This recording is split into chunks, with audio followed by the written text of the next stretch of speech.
Olá, boa noite. Boa noite, Bruno. Oi, Luana. Vocês estão conseguindo me ouvir bem? Oi, Oriana. Oi, Marcos.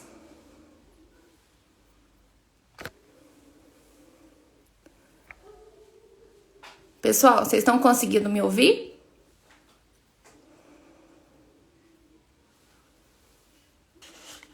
Boa noite, pessoal. Já aproveito para pedir para poder compartilhar essa live aí com seus amigos, tá? O que é bom tem que ser compartilhado. Então já aproveita para poder encaminhar a nossa live. Boa noite, Pedro. Oi, Michele, boa noite.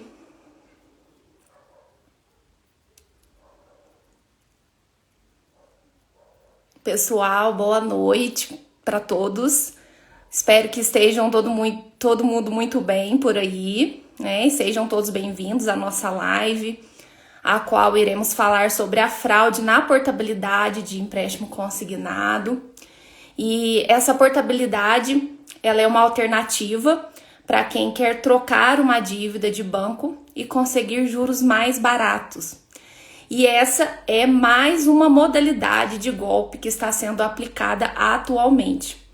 E por ser considerada uma modalidade nova, tem muita gente passando dor de cabeça e também está tendo um desfalque aí em sua vida financeira.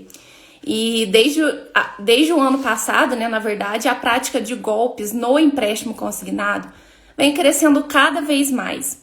E quem utiliza desses empréstimos precisa entender como essa falsa portabilidade funciona para não cair nesse golpe. Por isso, vamos explicar tudo isso, como acontece, com a participação especial do Dr. Júlio, que é o fundador aqui do escritório e advogado especializado em direito do consumidor. O Dr. Júlio que já vai entrar, estou convidando ele aqui.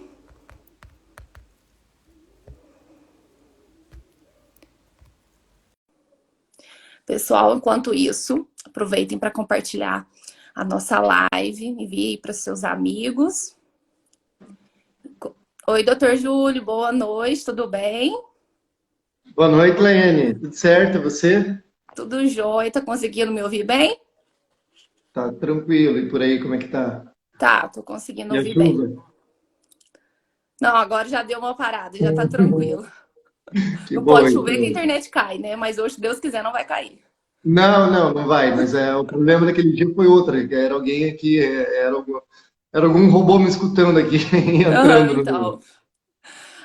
Mas enfim, Júlio, estava explicando aqui para o pessoal sobre o tema da nossa live hoje, né? Que é a fraude na portabilidade de empréstimo consignado. E, primeiramente, precisamos entender o que é essa portabilidade de empréstimo consignado. Você poderia Ah, me dar a legal. palavra? Tá certo, então vamos lá.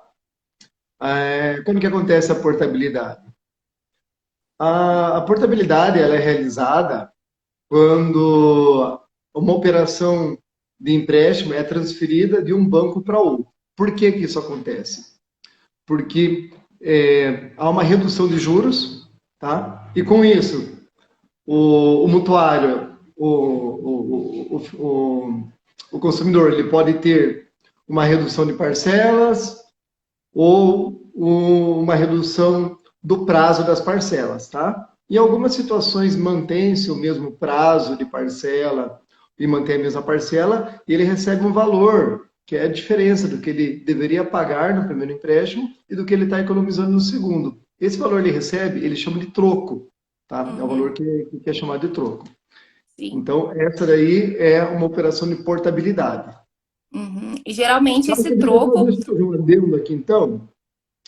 Via de regra, essa operação ela é feita entre as instituições financeiras, né? Há aqui um Uhum, sistema de pagamento entre as instituições e quando você faz uma solicitação de portabilidade, quem vai fazer a quitação desse empréstimo é a nova instituição em que você está assinando esse novo contrato. E ela quita Sim. diretamente com a outra instituição financeira. Porém, há uma outra situação que não é propriamente uma portabilidade, mas funciona como se você fizesse um novo empréstimo, tá? O que acontece nessa situação?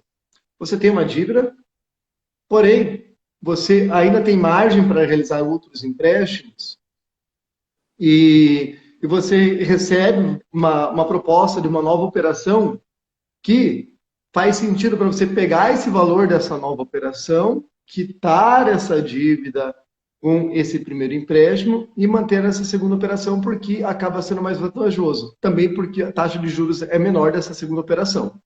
Sim, é porque acaba que quem oferece a portabilidade, eles têm ali um valor chamativo, né, de redução de valores para a pessoa poder ir fazer a portabilidade para a instituição deles.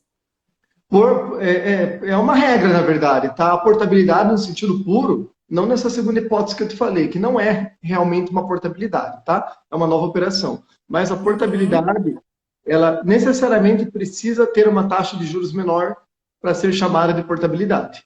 Uhum, sim. E o valor também que eles oferecem como troco, na maioria das vezes é um valor que é dado assim em um montante maior, ou também tem casos em que é oferecido o pagamento ali das primeiras parcelas. Geralmente é o pagamento das 12 primeiras parcelas ali que a pessoa tem Ah, para mas poder isso pagar esse daí, empréstimo. isso já acontece no golpe, né? Eu estou falando aqui de uma portabilidade, enfim, Normal. sem adentrar ainda dos artifícios que eles utilizam para convencer as pessoas a cair no golpe, tá? Isso Uhum. daí, enfim, já faz parte do funcionamento do golpe, tá? Mas vamos lá, como que funciona esse golpe, né? Então, Como que ele vamos já acontece? entrar no assunto que eu acho que é o que interessa, que é o objetivo aqui da nossa conversa. Uhum. O que acontece? Primeiro, esses golpistas, eles têm acessos ou a informações da própria administração, por que eu falo administração? Porque eu estou falando aqui de servidores, tá? Ou do INSS mesmo, ou informações dos bancos.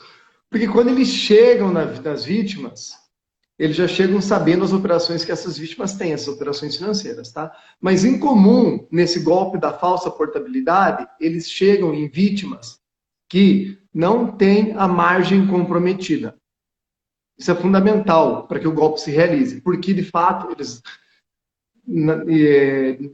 eles não fariam uma portabilidade, eles fariam aquela segunda ideia que se chama erroneamente de portabilidade, mas sim uma segunda operação, tá? Então, o primeiro Uhum. ponto é esse, primeira característica, eles Tem que ter chegam, margem disponível.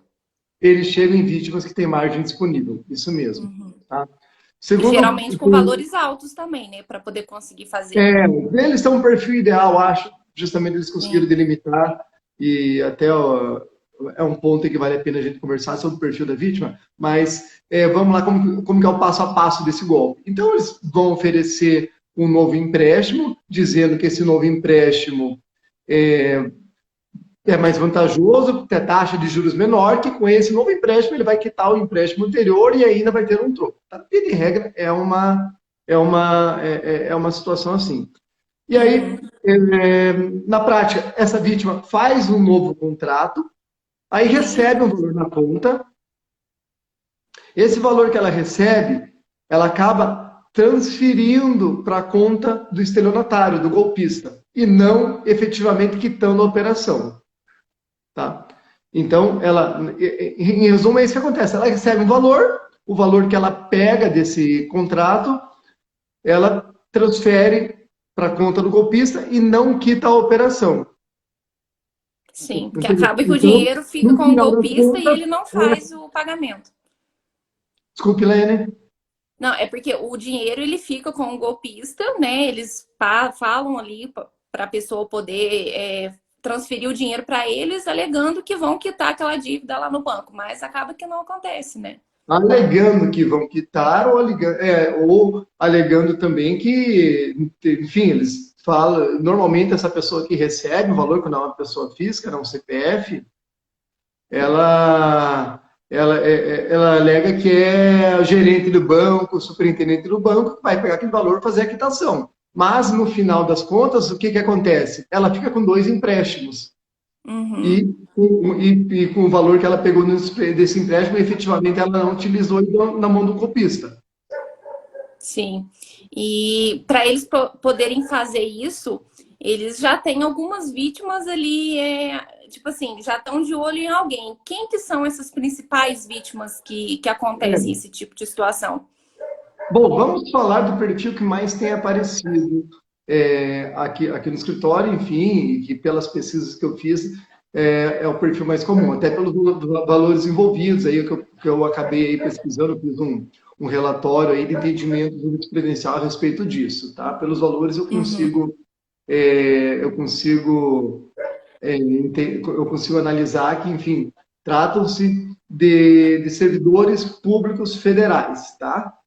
Eles, na nossa, enfim, em termos financeiros, eles têm um salário mais alto, tá?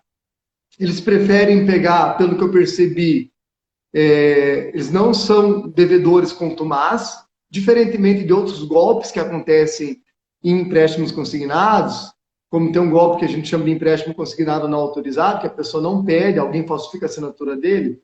E Nessa cai o dinheiro situação, na não. conta? Isso, esse servidor, ele normalmente, ele tem um empréstimo só. E é um valor relevante. Ele tomou um valor alto para fazer alguma coisa que ele precisava realizar na vida dele, como reforma de uma casa. Enfim, é um valor relativamente alto, tá? Em média, o valor do empréstimo é de R$ 100.000, isso aqui em média, valores mais altos, Uhum. outros mais baixos. Mas a média acaba sendo esse valor E mesmo. eles têm uma margem, esse servidor ele tem uma margem para realizar um outro empréstimo nesse mesmo valor. Isso é fundamental para que seja realizado o golpe. Por quê?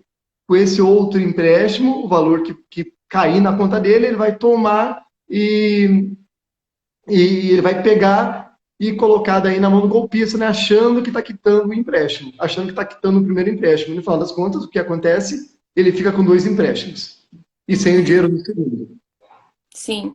E esses servidores públicos federais geralmente são militares de alta patente, tem muitos professores também de universidades federais, enfim. Essas pessoas, elas são muito bem instruídas. Quais que são esses artifícios que eles utilizam para poder enganar essas pessoas e conseguir aplicar o golpe? Pois é, tem até diretores de empresas estatais, né? Eu já tive contato, eu já atendi, inclusive cliente nosso, diretor de empresa estatal. Então, são pessoas realmente com alto grau de instrução. Tá? Sim. Primeira coisa, a operação de portabilidade em si, quando você fala o nome, eu vou fazer uma portabilidade, é uma coisa comum. Tá? Uhum. Já começa, digamos, com a simplicidade de algo que se realiza normalmente.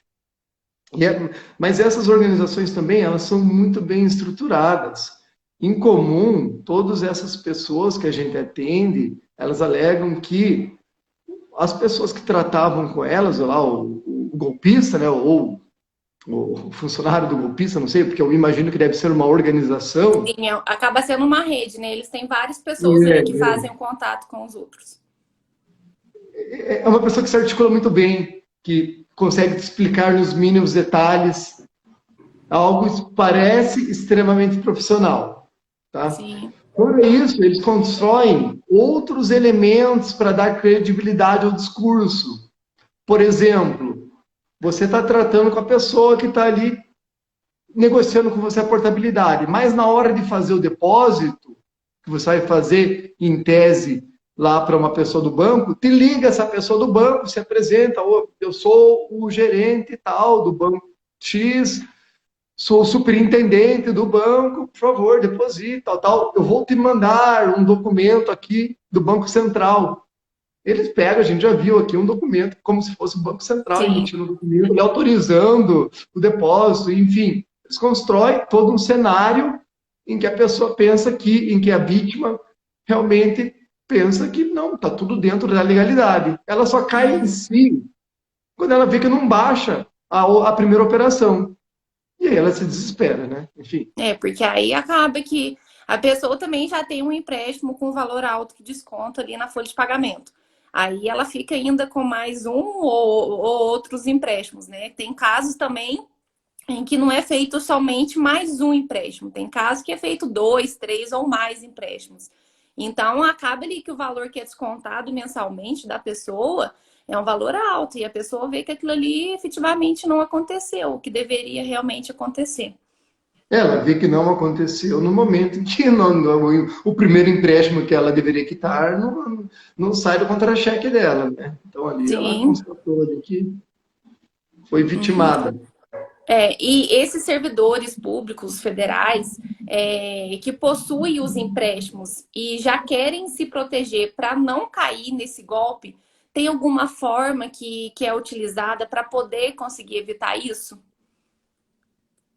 Bom, a primeira coisa que ele deve fazer, se ele recebeu uma oferta dessa, né? Ele não foi atrás da portabilidade. Se ele foi atrás, ele foi direto no banco, enfim, foi buscar ali as Uhum. fontes confiáveis. E Mas como geralmente a gente essas falou ofertas são anteriormente, por. Só te cortando. Essas ofertas geralmente são por WhatsApp, por ligações, né?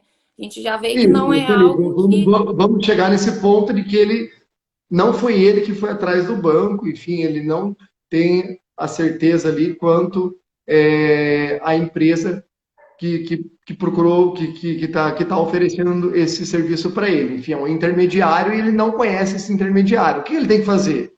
Buscar referência na internet. Quando Uhum. estão acontecendo esses golpes, normalmente já tem um monte de pessoa reclamando, falando que, enfim, Tentou fazer e reclamou não aqui, vai conseguiu. aparecer. Se digitar o nome da empresa, você vai ver já comentários no Google, já vai começar a ter uma série de pessoas que reclama já, que demonstra ter sido vítima. Tá? Uhum. O segundo ponto também é entender que em uma portabilidade legítima, a compensação é feita entre bancos, tá? Não é o dinheiro não cai na tua conta e depois você vai lá e paga o banco. Isso daí não seria uma portabilidade, seria uma nova operação. Mas tudo bem, isso pode acontecer na prática. Agora, se acontecer isso, jamais você vai depositar em nome de uma pessoa física, e sim em Sim. nome do banco, tá? E tu vai procurar o boleto, depositar não, né? Você vai buscar o boleto de quitação, enfim, e fazer a quitação em nome do banco. Desconfiar também de ofertas, né? Boa demais, enfim, é, redução ali de metade da dívida, esse tipo de coisa. E também tem um outro ponto que esses intermediários utilizam, que são instrumentos de contrato paralelo. Eles, por exemplo, te apresentam um contrato de cessão de direitos, contratos que não têm nenhuma relação com a operação de portabilidade. Sim, geralmente são nomes que eles utilizam não relacionando à portabilidade para a pessoa poder ali ir fazer a contratação com eles, né? É isso mesmo, isso interfere naquele cenário que a gente estava falando, que cria ali aquele cenário criado para tentar artificialmente demonstrar a legalidade da operação. Uhum. Falam, às vezes, em reconhecer firma de documento para dar algum tipo falar, olha, você precisa reconhecer a tua assinatura aqui nesse contrato para dar a entender, não, é uma coisa legítima, né? Eu tenho que ir até um cartório para resolver, então isso deve ser legítimo. Sim, tem a questão também da assinatura digital que eles utilizam, né, para a pessoa poder ali acreditar naquela transação que ela está fazendo, acreditando que realmente aquilo ali é verdadeiro, né? Então, eles fazem tudo isso para a pessoa acreditar e fazer. Esse é o principal foco deles, Isso mesmo. né? Mas, assim, em relação aos servidores que já caíram no golpe, ou seja, aquela pessoa queria fazer uma portabilidade e, de fato, ela não aconteceu e acabou que ela ficou com mais empréstimos além daquele que ela já tinha. O que essa pessoa pode fazer nesse tipo de situação? O que ela pode procurar para poder conseguir resolver? Tá. Bom, primeira coisa, é uma situação bem complexa, tá?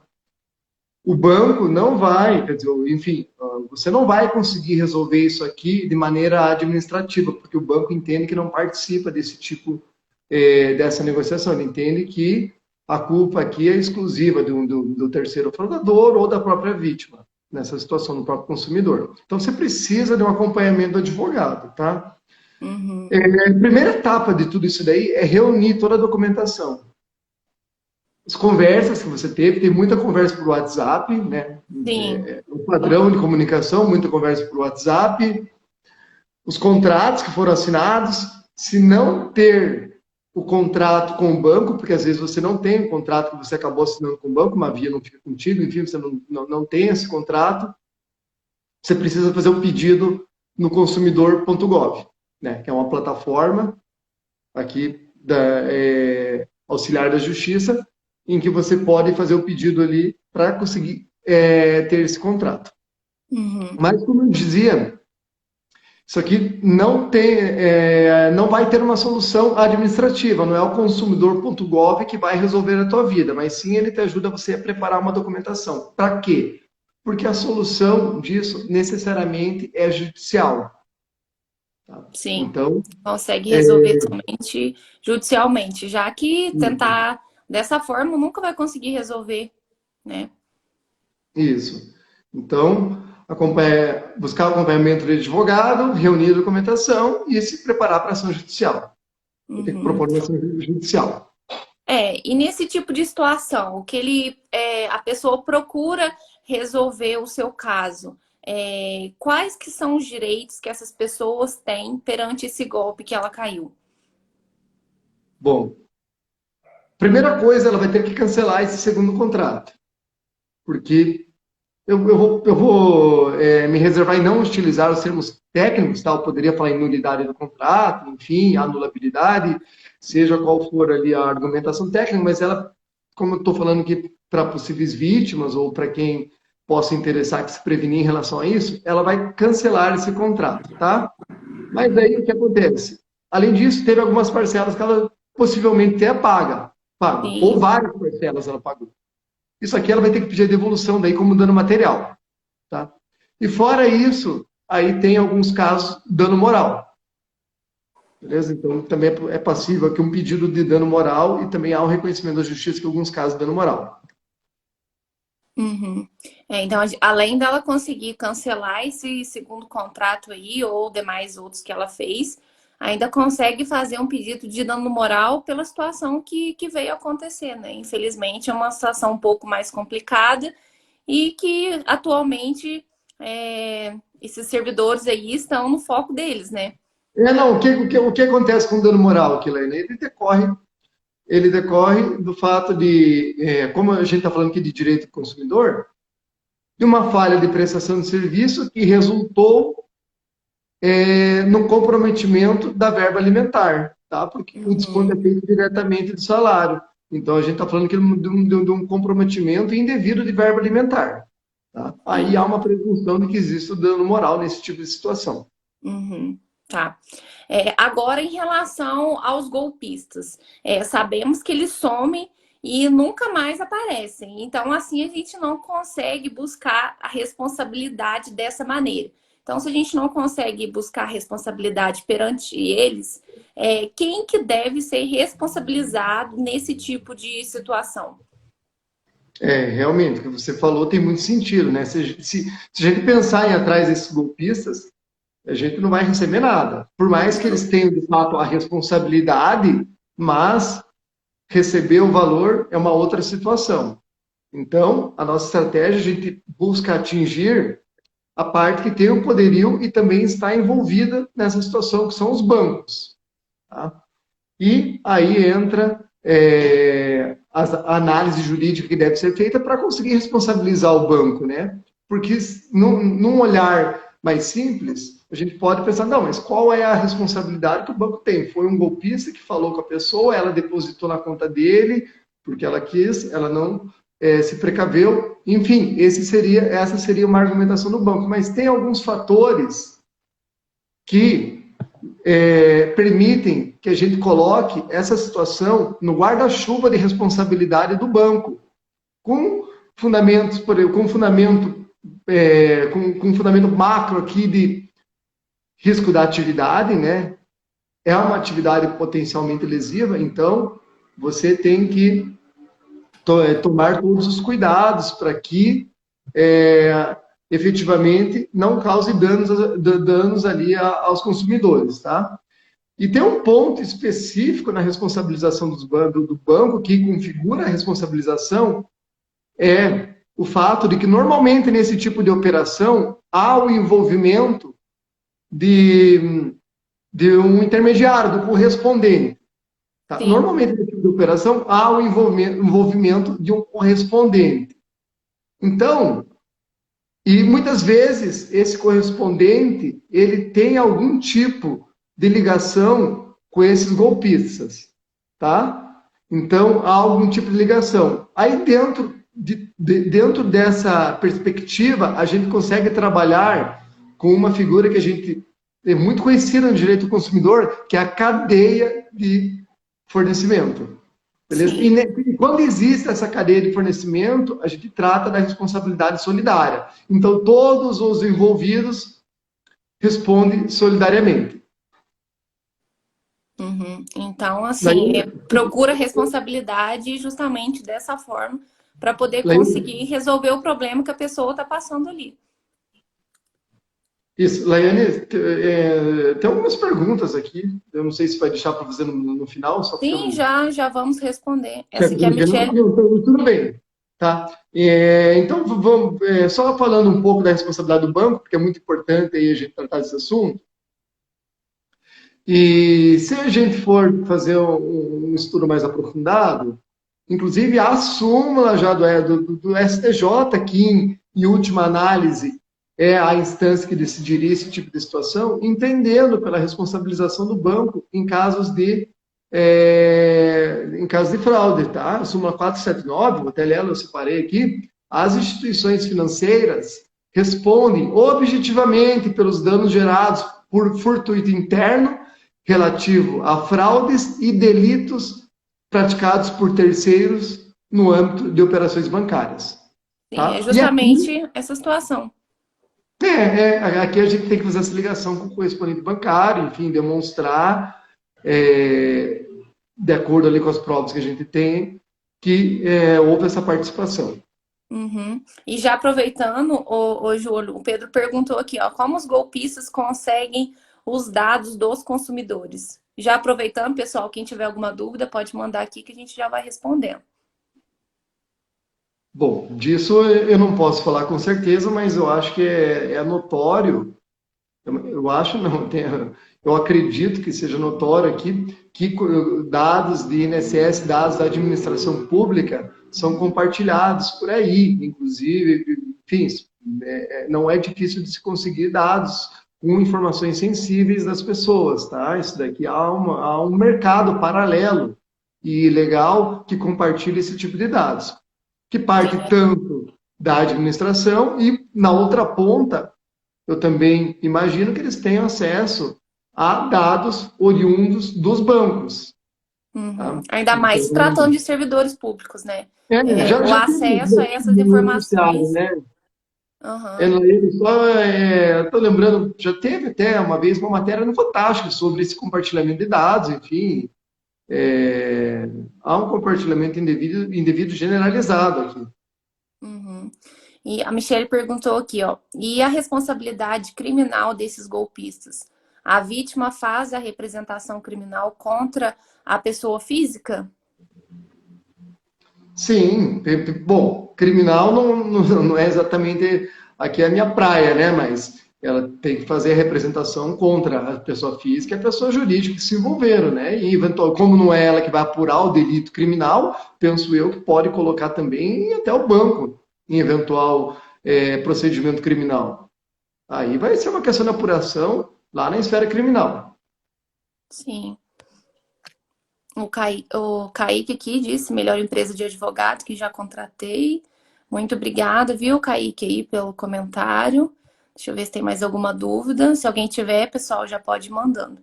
O Bruno perguntou aqui, ó, mas os golpistas conseguem acesso à base de dados de forma ilegal? Acho que é basicamente o que a É, gente acabou de falar, é né? o que a gente acabou de dizer. E onde entra a LGPD nesse caso? Isso é Pois é. justamente a Michelle também perguntou aqui sobre a LGPD, né? Então, Na nossa opinião aqui, a LGPD aí ela é aplicado nesse caso também, porque a LGPD ela tem alguns mecanismos que funcionam como se fosse uma inversão do ônus à prova que a gente aplica aqui no consumidor, né? Então, eu entendo que o banco ele precisa demonstrar, um banco, caso acionado, ele precisa demonstrar qual é o tipo de cautela que ele está tendo em relação aos dados dos clientes dele. Tá? Enfim, se passou de um banco para outro, os dois bancos vão responder a demanda. Se passou de um banco para outro, não, né? Se o golpista chegou e ele tinha os dados da tua operação anterior, como ele conseguiu esses dados? Então, eu entendo que o banco da primeira operação, ele deve estar junto no polo passivo, ou seja, ele deve responder também essa demanda, justamente para trazer as explicações que a LGPD determina. Sim. Eu acho que não tem mais nenhuma pergunta, não, ô Júlio. Mas de qualquer forma, a gente vai deixar a live salva no feed. Então, se alguém tiver alguma dúvida, quiser comentar alguma coisa, pode colocar por lá que a gente responde. Perfeito, então. Então, obrigada, Certo? né, Júlio? Mais uma Eu que live aí agradeço. para Mais conta. uma. E logo divulgaremos a próxima aí da semana que vem. Até mais, Lene. Tchau, tchau. Até, Júlio. Tchau. Tchau, pessoal. Obrigada, viu, pela participação.